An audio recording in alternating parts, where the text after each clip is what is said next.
all kinds of excitement right now to have this beauty in the collection. That's right, an Air Max 1 and an Air Max 1 City Pack London. That's what this is. Air Max 1 City Pack London. Now, if you recall, because I have a very weird top 10 sneaker releases of any year, I started that last year, and one of the categories is best quality. And to me, personally, the City Pack was the best quality to release, and it was somewhat like a GR, so it didn't take it a collaboration for us to get quality by Nike, which also tells me you can produce quality without someone's name attached to it. You just don't care to do that on a consistent basis, and that's always one of my criticisms when it comes to Nike. Still a swoosh girl, clearly, but that's one of my criticisms. However, I now have this in the collection. So excited. It was, again, hands down, one of the best executed sneakers of 2020. Now, the Amsterdam holds its own as well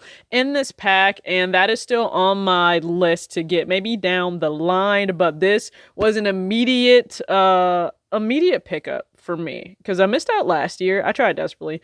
Missed out last year, if you guys recall. So I picked this up off of GOAT, and we'll talk about that experience as well as soon as we get to the unboxing portion of this. But if you have the chance to get this, I would go ahead and do so because Travis Scott announced an Air Max 1, which means these could shoot through the roof for no reason at all.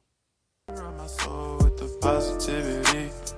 why I don't worry about the things that I don't see. Yeah. These days I don't worry about much. I think we should have some more fun. I still dream about the days when we were young. I'll take a hit and still finish and one. If you don't get excited about a brand new sneaker arriving at your house, I'm going to question if you're even human, because excitement was through the roof when this finally arrived. The Air Max 1 City Pack London. Now, again, I picked this up off GOAT. The box is damaged, but I'm okay with that because I have every intention to wear the sneaker and not sell it. You guys can see the official colorway is smoke gray and Valerian blue. I picked this up in a men's 6, which is true to size for me. I choose to go true to size, or I can even go up half a size in an Air Max 1. And let's take a look. Quality is over the top for something that isn't a collaboration. So Nike and Jordan, please take note. This is what you should provide us with a lot more releases. Like, look at that. Look at the motion there. This is what we should get for a lot of releases, but we don't. Look at the multitude of materials used on this sneaker. Now, you have gray laces that leads up to the London tongue. On the back, it pays homage to Thames River. I so badly always want to say Times, but it's not Times, it's Thames. You have corduroy that's on the back, you have suede, you have leather, you have mesh, you have an all light gray or smoke gray outsole for the sneaker, and then on the liner you have Nike Air in that Valerian blue and a satin tongue, which again, quality, the attention to detail is all there for a pretty much general release pair, and it's something I'm happy to see Nike do. They just don't do enough. Even if you look within the air bubble there, you have Valerian blue on the interior, and then the mini swoosh. I'm a sucker for the mini swoosh, so I wish they would do this more on Air Max 1s. I don't know your thoughts on that, so make sure you comment below. What are how do you feel about the little mini swoosh? But so much went into this sneaker itself. Again, I said the Amsterdam pair is just as great a quality, so I would like to add that too. But I love that they did this just for the city. Now, we saw this as well with the Air Max run for Chicago, LA, but I'll be honest with you, I think they did a better job for London and Amsterdam. Here we have the card that arrives with the sneaker saying it is GOAT verified. So you can see every little category they check off before shipping the sneaker off to you, the buyer, and a sticker is included, which I'm sure I'll put that on probably my iPad cover. But thank you again so much, Nike, for releasing such an amazing quality pair that I will enjoy for a long, long time. What's going on, everybody? It's your girl TJ back with another video, Talks with TJ, aka TJ2 Swoosh Change. Thank you guys again so much for tuning in to another video. And if you're brand new and you like what you see, go ahead, hit the subscribe button. I appreciate you hitting the like button, but also just comment your thoughts below on the Air Max 1 City Pack London. Are you more partial to this one or maybe Amsterdam? I am curious to know. And if you're recently subscribed, what's up? How you doing? Two Swoosh Crew, you guys are just like always the MVP. So I appreciate you and thank you for tuning into this video once again, because so many of you just show love and support. Doesn't matter the video, and I really appreciate that.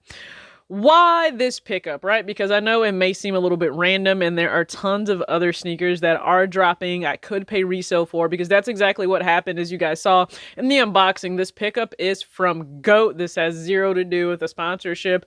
This was actually just the best price available. Again, the box is damaged, but I don't give a damn about a box because I'm going to wear the shoe. I have zero intention of ever letting go of this shoe. If you guys are, if you don't know, the Air Max 1 is my favorite silhouette of all time when it comes to sneakers. I think it's one of the most classic silhouettes ever created. So appreciate you, Tinker, like for so many other things, but also you just make me spend a lot of money too. But I'm appreciative of having this shoe in my collection. So why this one now? A few reasons. One, I had every intention of going back last year, but it just got away from me. When I first saw the review done by Sean Go and CO Now 23, both great sneaker channels on here, I just knew this was one of those personal must-haves. Again, I'm not a fan of must-have for everyone when it comes to a shoe, but something can absolutely be a must-have just for you based on your style and your sneaker preference. That's what this is for me. It was a must-have for myself. Also, Travis Scott announced that he's doing 5 colorways for the Air Max 1. I don't trust that y'all hype beasts, and I'm a little bit of one myself for certain things, but I don't trust that you all won't overinflate the secondary prices for any Air Max 1, and this wasn't a collaboration. Case in point, also, this does let us know that Nike, you can put out releases without us needing someone else's name behind it, and it can be quality, it can have great material. You can do better is what I'm saying. So you're just showing me you're choosing not to do better. I'm not going to take it personal. I see what it is now.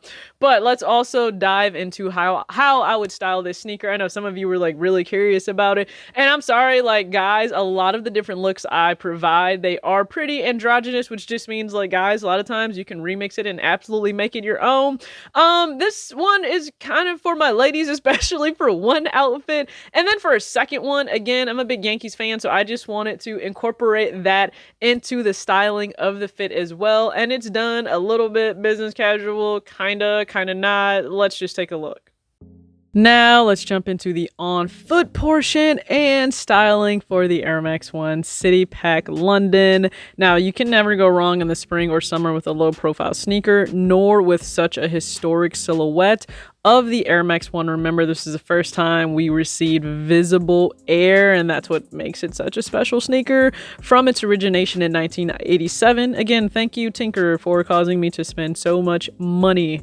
Seems like endlessly, but I'm a sucker for an Air Max 1, so yeah, this made its way into my collection. I love wearing it with no-show socks, but if you are more partial to crew socks, you can do that as well. It just doesn't work with the fits I'm going to show here, because if you're going out, listen, with your friends, especially if you're a girl, you're like, listen, what are we wearing? Are we kind of casual and cute? Cool. If that's what we're going with, then hey, why not throw on a gray t-shirt dress that coordinates well with the sneaker and the tones itself, and then a navy blue leather jacket. So we're in spring, you never know, the weather is usually cooler in the morning and later in the evening, so depending when you're going out, or if you're somewhere inside where the AC is on, you don't want to be cold, I think this is a great fit for ladies to toss on, showing that you can absolutely wear a dress with Air Max 1s, dress it up a little with the leather jacket and keep it moving.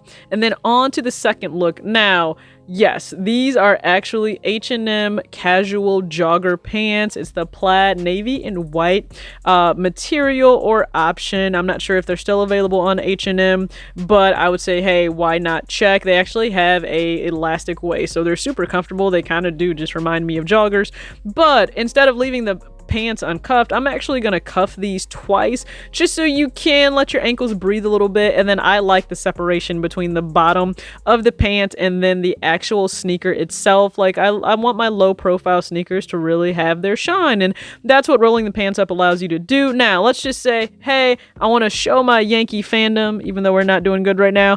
I want to show my Yankee fandom still in my Jeter jersey, but I want to dress it up a little bit more than sweats or maybe even cargo pants. So why not throw on casual jogger slacks, pattern on pattern? It's fun to play around with that. I think it takes you out of your comfort zone. And why did I choose the mirror look? Because when you are messaging your friends, what are you usually doing? You are showing them your fit in the mirror. So I wanted to stay absolutely true to that.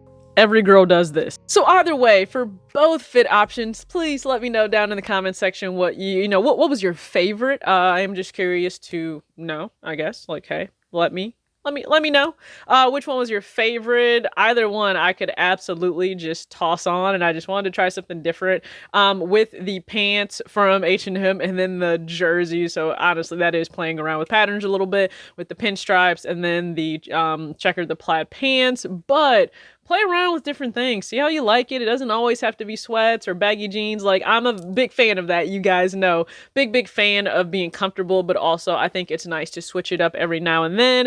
And I just switched up the style of how I actually showcase the fits because, like, honestly, when you're in chatting with your friends, especially as women, we need to know, like, what's the attire? Like, what are we going for look-wise before I step out this house? And don't lie to me and have me overdressed or underdressed, because I'm not going to be happy with either one. But I'm still showing up in sneakers no matter the event, so hopefully you know that if you invite me somewhere. But this was fun. I have this sneaker now, so I can rest easy. I'm a pretty happy person, and thank you for tuning into this. As always, act your age, not your shoe size. Peace out.